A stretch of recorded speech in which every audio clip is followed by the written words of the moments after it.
We're speaking with Jose Acosta, Vice President of Strategic Development and Public Affairs for UPS Americas. Mr. Acosta, why is the Americas Competitiveness Forum a particularly important event for UPS? Well, obviously, the number of participants in the conference and the audience, you have both business leaders and folks from the political realm, gives us a forum to speak to both. Obviously, let them know what we offer the region as far as improving the competitiveness of the small and medium customers and business in general, and then to position what we do to enable trade to all the members that attend this forum. So it's like a one-stop shop for getting a message across to both. And along those lines of small businesses, what is UPS doing to develop small and medium-sized businesses within the region? One of the things that we think is the biggest value add that we bring to the table for small and medium-sized customers is that traditionally when people think of UPS and this global supply chain, over 400,000 employees worldwide, 220 countries, they see it as something that's only accessible to a large multinational corporation. Where we don't have that. Our suite of services, from small package to logistics to air freight to ocean freight, is available to the small customer. And because of the platform of technology that we have, you're a small customer, you're working out of your home, or you have a small office, you have an access to all that technology that allows you to trade with the rest of the world and take your product from your local market to markets where you may not ever even have seen physically. So I think that's a big value add for a small and medium-sized customer. One of the big things that Scott mentioned, and I think that I personally continue to work with in the organization as a whole, is customs modernization and making sure that across borders there's some kind of unification as to what is required to enter into a market.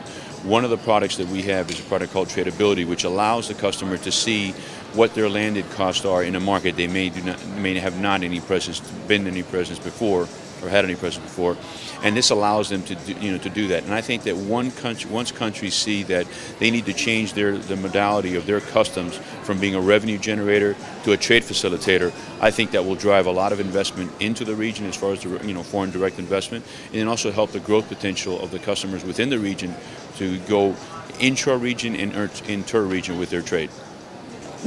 In general, what does the future look like for UPS in the Americas region?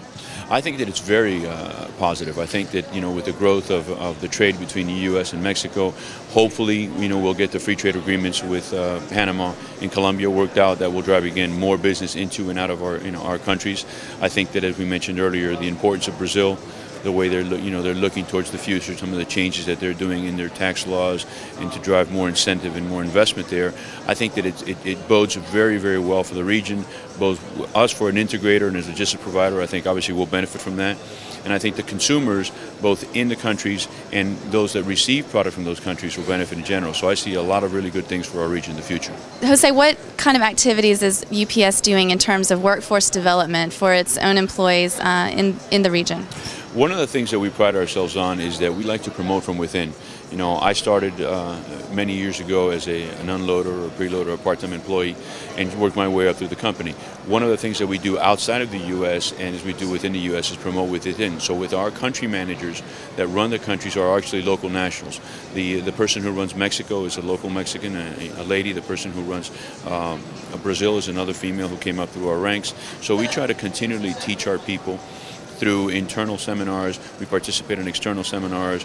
We help them with education, as far as formal education and paying for some of that. So we continually stress as part of our culture that you need to educate yourselves. Obviously, we're going to position the education for you internally within the company, but externally, we try to position that as well because that makes them a broader, more effective business person and raises their business acumen. There's also a lot of technology innovation happening with UPS. Can you outline just briefly some of the things happening in the Americas region in terms of innovative technologies that UPS is employing? Sure. We invest about $1 billion a year in technology company-wide.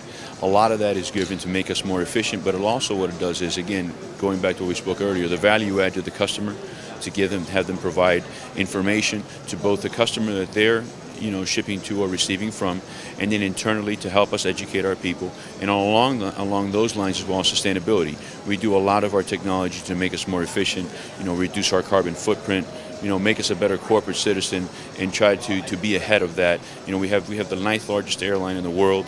We have the most efficient cargo airline in the world, and we continually work on our technology, not just to what it does for our business, but what it does to the environment and those communities that we work in.